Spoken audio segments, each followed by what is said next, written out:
A lonely old woman and her husband decide one morning that they're going to make themselves a child out of gingerbread. An outlet perhaps for their years of sorrow, a simple baked good. But when the woman opens up the oven to check on her confection, out leaps a living, animated gingerbread boy. Somehow. It's not a magic oven. The old lady isn't a witch. It just happens, unaccountably. Someplace far away, a man is traveling on holiday. It's a bright, hot country, and as the sun goes down each evening, his shadow looms larger than ever on the wall. And then, finally, one day, it decides to go off on its own. The man wakes up and finds himself shadowless, somehow. The man doesn't even really question it. He's just mildly annoyed not to have a shadow anymore. Off and away in a kingdom you've likely never heard the name of before, a queen sits sewing at her window. As she watches the beauty of the falling snow outside, she absently pricks her finger. The sight of her red blood on the snow, framed by the ebony wood of the window, inspires her. In that moment, she wishes for a daughter as white as snow, as red as blood, as black as ebony. And soon, as fate would have it, she delivers just such a girl. The most beautiful in all the land. Somehow. There's no ritual involved here, no wizardry, and they're far from the age of gene editing. So, after all of this, you kind of have to ask, what gives? How does a baked good just come to life? How does one's own shadow gallivant off into the night without them? How does one predestine the birth of their own child just by making a wish to the evening snow? The answer? The one and only answer? They're fairy tales. And yes, I know you've heard it a million times. Ooh, fairy tales are weird. How many videos are there on this platform promising to expose the true dark origins of your favorite Disney movie? Hey, excuse me? Oh, sorry, Frankie. Not you. Your videos are great.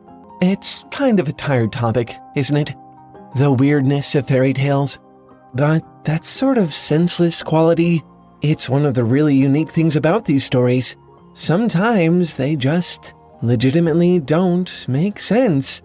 And against all the wisdom of modern fantasy writers, I want to take a sec to show you why that senselessness, that lack of rationality, is such a wonderful thing.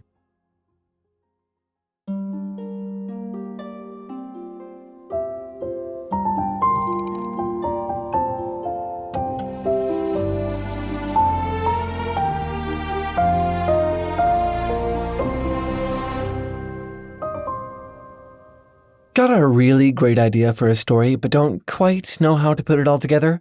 Well, there's a 12-part class you can take for free that I think will really help. It certainly helped me. Creating Unique and Powerful Worlds, taught by many-time author and professor of fiction Lincoln Michel.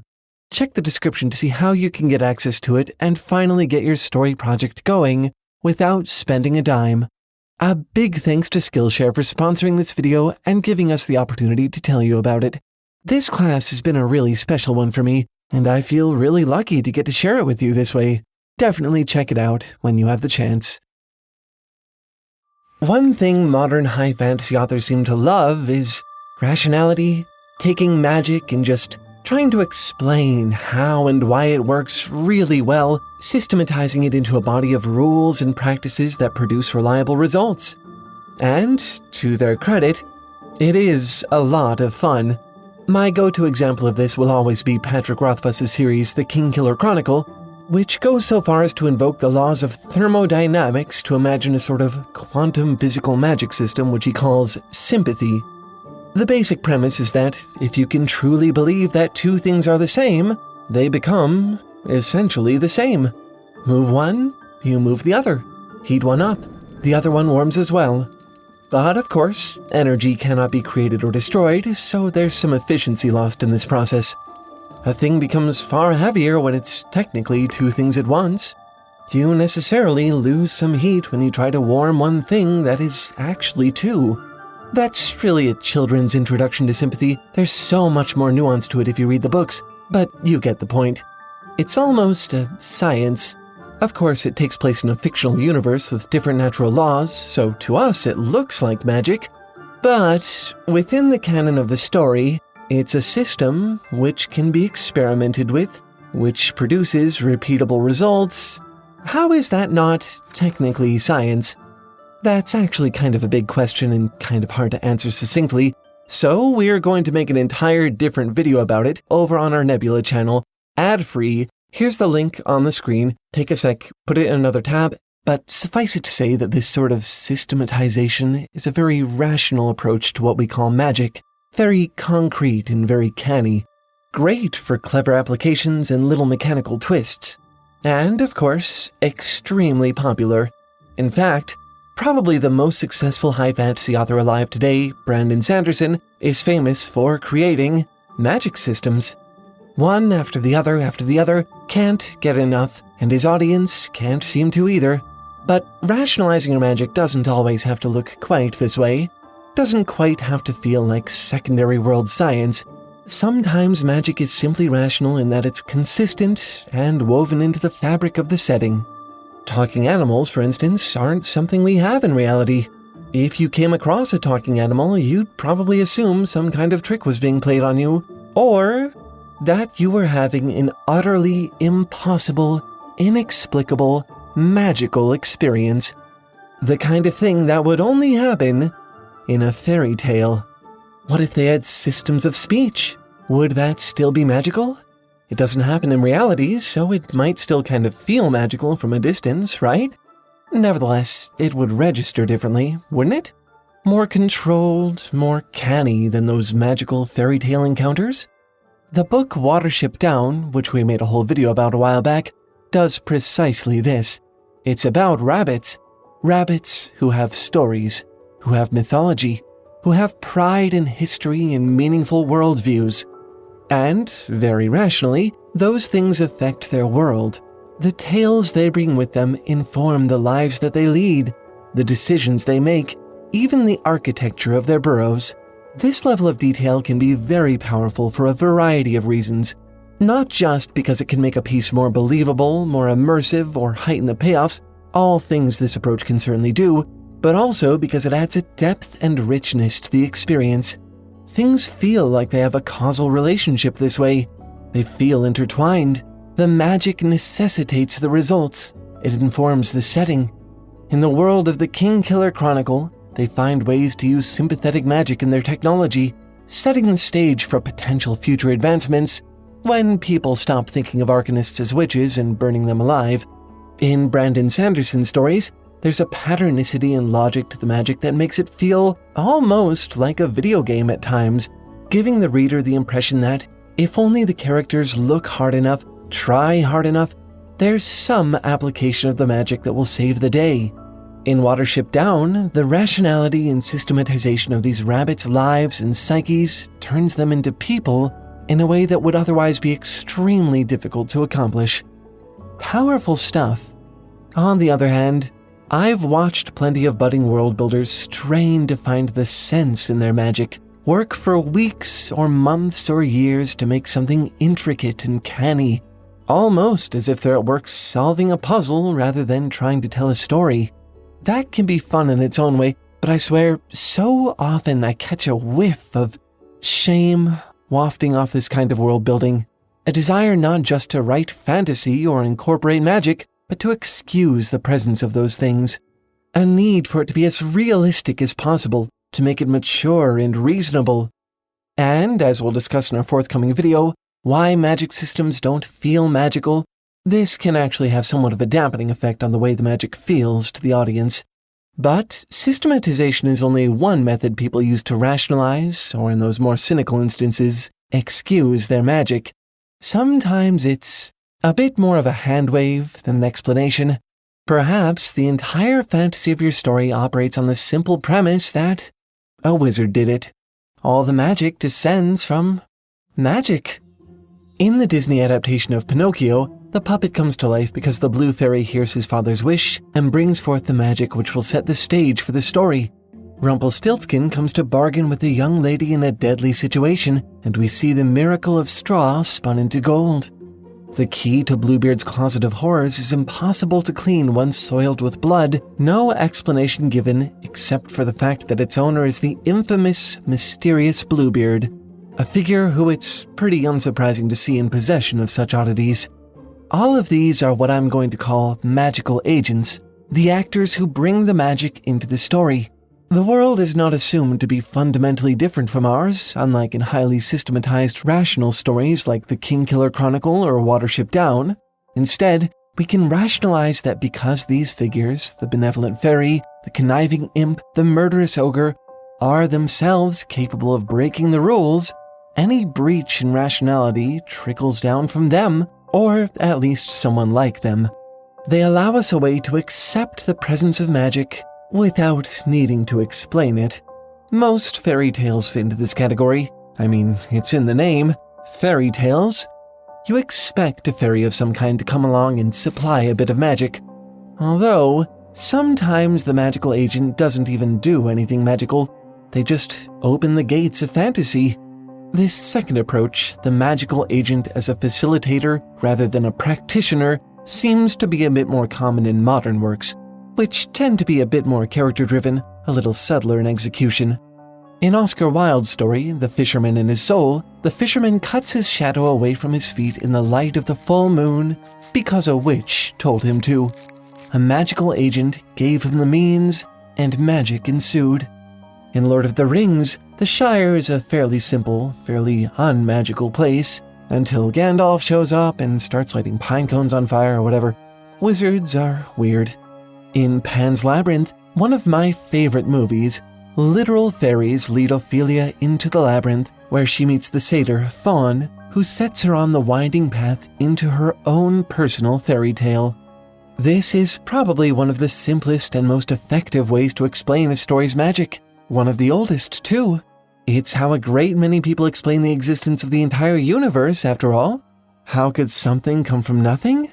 There must be a supernatural source, a magical agent. Magic that exists because something magical did it. The end. Then there are stories that just really don't care that much, that don't need anything concrete or explicit or digestible to excuse the presence of magic.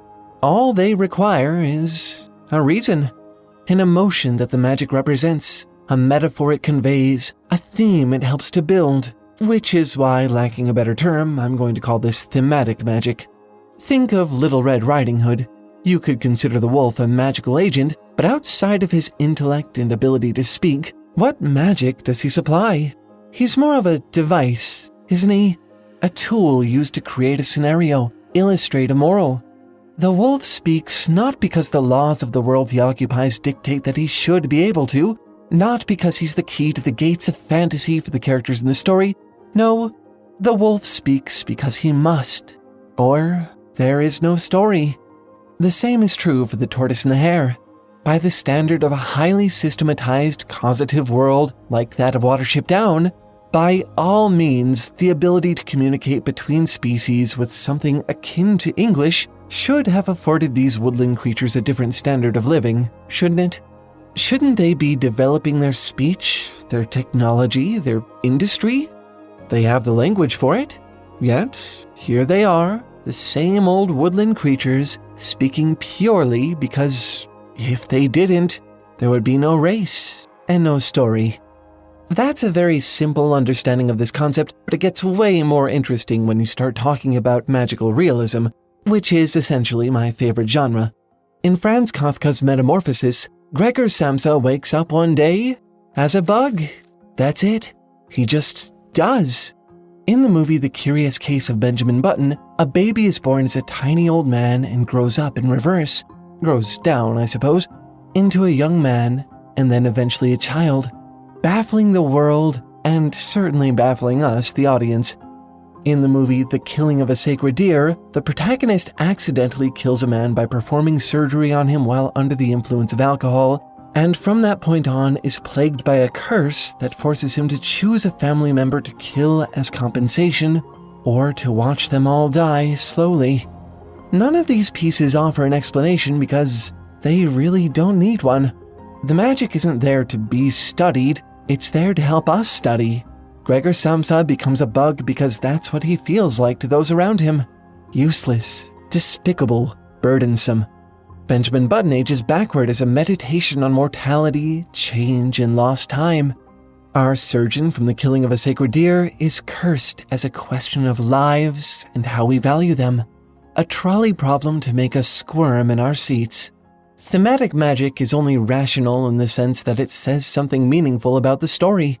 It is excused by the value it offers our interpretation of the story. We need not question it further. But the reason I wanted to make this video is because I really don't think magic always needs some kind of excuse. It doesn't need to be systematized or rational, doesn't need to serve as a device or a metaphor. And despite their magical agents, despite the thematic magic they may conjure, this is something fairy tales often embrace in a very unique way. Sometimes your shadow runs away. Sometimes a wish is enough to change the course of fate. That's just the way it is. We don't need to know why. Together, these irrational moments paint a vision of a world that is inherently magical. They speak to an underlying acceptance that such things could happen. A sentiment that, in a world of instantaneous answers and analytical YouTube videos, I sometimes worry is fading. Not everything has to make sense. Not everything has to be beautiful. These stories seem to say that sometimes, for no discernible reason, the world is just a little more magical than we expect it to be. And that, I think, is a wonderful notion. However, even an inherently magical world still has some rules. Being okay with magic just being magical doesn't necessarily answer the question of complexity with all your other world building, does it?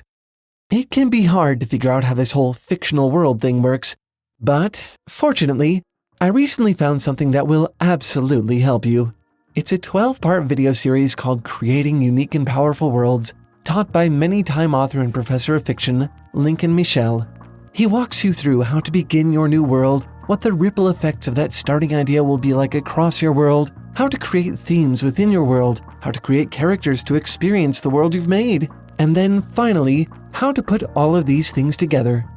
The prospect of creating an entire world can be really paralyzing, but it doesn't have to be. This course will absolutely help bring the size of the task down to something you can really understand and manage. I can say from personal experience that it is so liberating just to have a roadmap for a project like this. And thanks to our sponsor Skillshare, you can actually watch it for free. I personally would sign up for this course alone, but you also get access to thousands of other classes as well. Experts from pretty much every discipline have gathered there to share their knowledge and experience. There are classes on creative writing, illustration, fine art, animation, graphic design, film and video, pretty much anything you can imagine. You can even join in on live classes, connecting with other creators and teachers while you learn. After talking to them about it, it seems like the people over at Skillshare can see why we're so excited about this writing class, so they've decided to give you the opportunity to experience it and any other Skillshare class that catches your interest for free. This month, the first 1,000 Tale Foundry fans who join the Skillshare community will get not just the usual 15-day trial for free, but a full 30-day trial, an entire month of free learning and expert guidance on all the creative things you ever wanted to do. Click the link in the description or the link right at the end of this video to get started. And I would definitely hurry, because those slots are going to fill up fast. Once you've finished this class, Creating Unique and Powerful Worlds, please come back and tell us the impact it's had on you as a storyteller. I cannot wait to hear the success stories. Anyway, that's all for this one. Thanks for watching and keep making stuff up. I'll see you next week. Bye!